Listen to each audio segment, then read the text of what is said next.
नैसर्गिक जलस्रोतात विसर्जन करण्यास मज्जाव करण्यात आलाय। या मूर्तीचं कृत्रिम तलावातच विसर्जन करण्याचे आदेश राज्य सरकारनं दिले। उद्या रविवारी मेगा ब्लॉक घेऊन मुख्य आणि हार्बर मार्गावरती देखभाल दुरुस्तीची कामं करण्यात येणार आहेत। त्यामुळे ब्लॉक कालावधीत हार्बर मार्गावरील लोकल सेवा रद्द करण्यात येणार आहे। तसंच मुख्य मार्गावरील लोकल विलंबानं धावतील। ब्लॉक काळात पश्चिम रेल्वेचं वेळापत्रक कोलमडल्याची चिन्हे। राज्यात जुलैमध्ये सामान्य पावसाची नोंद झाली असून मराठवाड्यात पावसाची तूट आहे। जुलै महिन्यात नाशिकमध्ये सर्वाधिक तर सोलापुरात सर्वात कमी पाऊस पडला। ठाणे ते बोरिवली दरम्यानचं अंतर 12 मिनिटात पार करता यावं यासाठी मुंबई महानगर प्रदेश विकास प्राधिकरणानं ठाणे ते बोरिवली दुहेरी बोगदा प्रकल्प हाती घेतला। या प्रकल्पाचं काम सुरू झाल्यापासून आतापर्यंत केवळ 5.26% काम पूर्ण झालंय, तर दुसरीकडे मात्र बोगद्याच्या बोरिवलीच्या दिशेच्या लॉन्चिंग शाफ्टचं काम अद्याप सुरू झालेलं नाही। बेस्ट उपक्रम पुन्हा एकदा निर्णायकी झालाय, तर बेस्टचे महाव्यवस्थापक SVR श्रीनिवास 31 जुलै रोजी सेवानिवृत्त झालेत आणि याआधीच बेस्ट उपक्रमामध्ये येण्यास कुणीही अधिकारी उत्सुक नसताना आता हे पद पुन्हा एकदा रिक्त झालंय। ठाणे परिसरातील कचराकुंडीच्या हद्दीत ताणून टाकल्याप्रकरणी मुंबई महापालिकेनं दंडात्मक कारवाई केली आहे। एका ठिकाणी घाऊक प्रमाणात कचरा निर्मिती करणाऱ्या आणि इतर ठिकाणी त्याची अनधिकृतपणे विल्हेवाट लावणाऱ्या व्यक्ती, व्यावसायिक किंवा कंत्राटदार तसंच आस्थापनांविरोधात मुंबई महानगरपालिकेनं कारवाईचा बडगाव करण्यास सुरुवात केली आहे। इंडिया आघाडीचे खासदार येत्या 8 ऑगस्टला केंद्र सरकार विरोधात आक्रमक भूमिका घेणार आहेत। याच दिवशी ते संसद भवन इथून केंद्रीय निवडणूक आयोगाच्या कार्यालयापर्यंत पदयात्रा काढणार आहेत। निवडणूक प्रक्रियेबाबत वारंवार निर्माण होणाऱ्या शंका, मतदार याद्यांमधली अनियमितता आणि स्वायत्त संस्थांवरील राजकीय हस्तक्षेप याविरोधात हा निषेध नोंदवला जाणार आहे। मतदान चोरी झाल्याचा राहुल गांधींनी गंभीर आरोप केला। कुणालाही सोडणार नसल्याचं म्हणत राहुल गांधींनी निवडणूक आयोगाला इशारा दिलाय।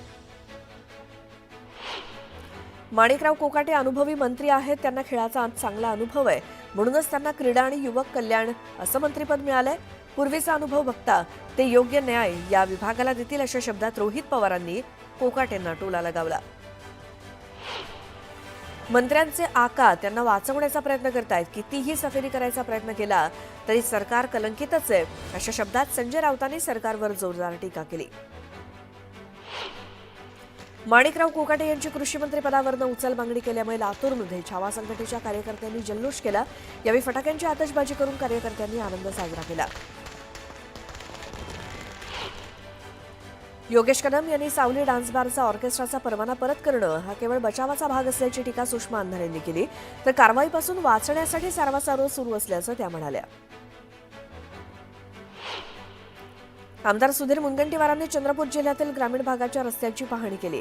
चंद्रपूर ते मूल, चंद्रपूर ते बामणी आणि चंद्रपूर ते जाम या रस्त्याच्या दुरवस्थेबाबत मुनगंटीवार यांनी अधिकाऱ्यांना खडेबोल सुनावले। बुलढाण्याच्या लोणार तालुक्यात अतिवृष्टीची पाहणी करण्यासाठी आलेले पालकमंत्री मकरंद पाटील यांचं अनोखं स्वागत करण्यात आलं। शिवसेना उभाठाच्या पदाधिकाऱ्यांनी शेतकऱ्यांच्या समस्यांचे 10 प्रश्नांचे लेबल चिकटवलेला हार घालून पालकमंत्र्यांचं स्वागत केलं। बुलढाणा जिल्ह्याचे पालकमंत्री मकरंद पाटील यांनी बुलढाणा जिल्ह्यातील लोणार आणि मेहकर भागात झालेल्या अतिवृष्टीची पाहणी केली। नुकसानग्रस्त शेतकऱ्यांशी चर्चा करून त्यांना नुकसान भरपाई देण्याचं आश्वासन यावेळी पालकमंत्र्यांनी दिलं। चंद्रपूर शहरामध्ये भाजप आमदार किशोर जोरगेवार यांची आई अम्मा जोरगेवार यांचं स्मारक उभारलं जाणार आहे। गांधी चौकात हे स्मारक उभारलं जाणार असून या चौकाचं नाव बदलून अम्मा जोरगेवार असं नाव देण्याचा प्रस्ताव पालिकेनं संमत केलाय। मात्र स्थानिक व्यापारी आणि नागरिकांनी स्मारकाच्या बांधकामाला विरोध केलाय। कर्नाटकातील अलमट्टी धरणाची उंची वाढवू नये यासाठी सर्वपक्षीय आमदारांची बैठक घेतल्याची माहिती राधाकृष्ण विखे पाटील यांनी दिली, तर मुख्यमंत्री देवेंद्र फडणवीस जलशक्ती मंत्रालयाकडे पाठपुरावा करत असल्याचं ते म्हणाले। परळीतील व्यापारी महादेव मुंडे हत्या प्रकरणाचा तपास जलद गतीनं करा, आरोपींना लवकरात लवकर अटक करा अशी मागणी मराठा आंदोलक मनोज जरांगे पाटील यांनी सरकारकडे केली।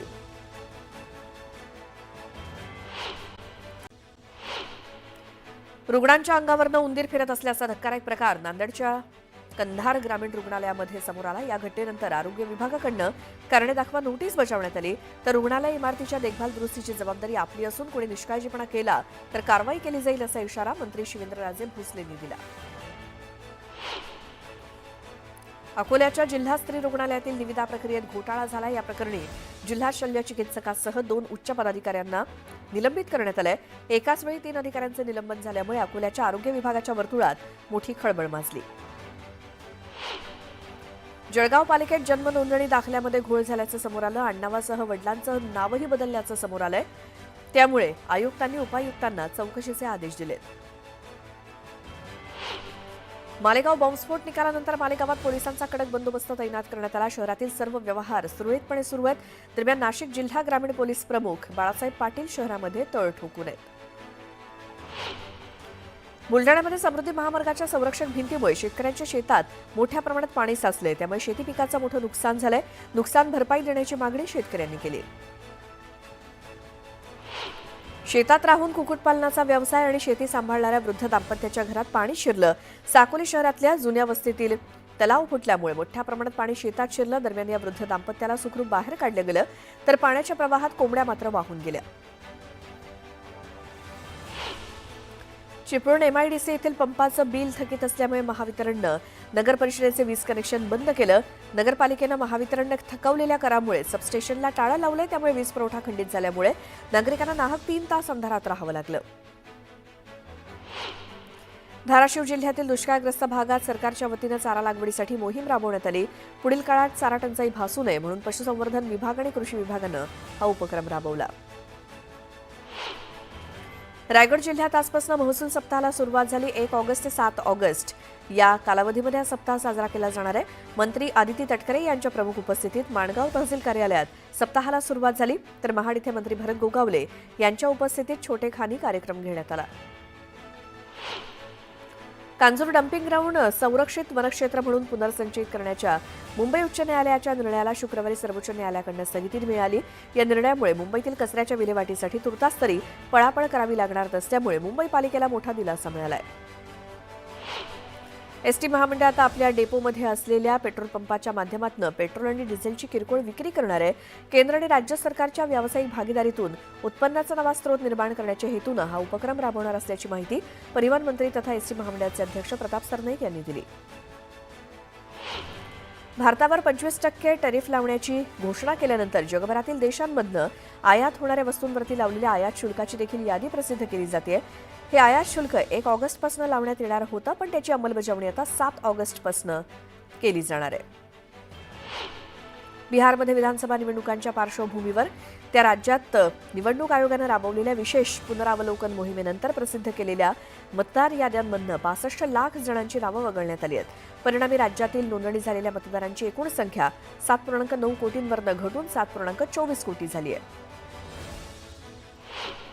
पुण्यामध्ये समान पाणी योजनेअंतर्गत शहरातील सोसायट्या, स्वतंत्र निवासी मिळकती आणि व्यावसायिक आस्थापनांना पाणी मीटर बसवण्यात येत आहे.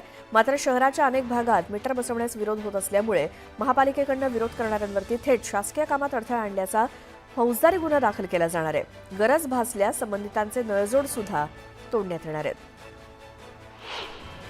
वसई विरार शहरातील 41 बेकायदेशीर इमारतींच्या प्रकरणी ईडीनं वसई विरार महापालिकेचे माजी आयुक्त अनिल कुमार पवार यांच्या निवासस्थानी सुद्धा धाड टाकली. तसंच मुंबई, पुणे, नाशिक आणि सटाणा येथील 12 ठिकाणांवरती छापे टाकून ईडीनं 1 कोटी 33 लाख रुपये आणि महत्त्वाची कागदपत्रं जप्त केली आहेत.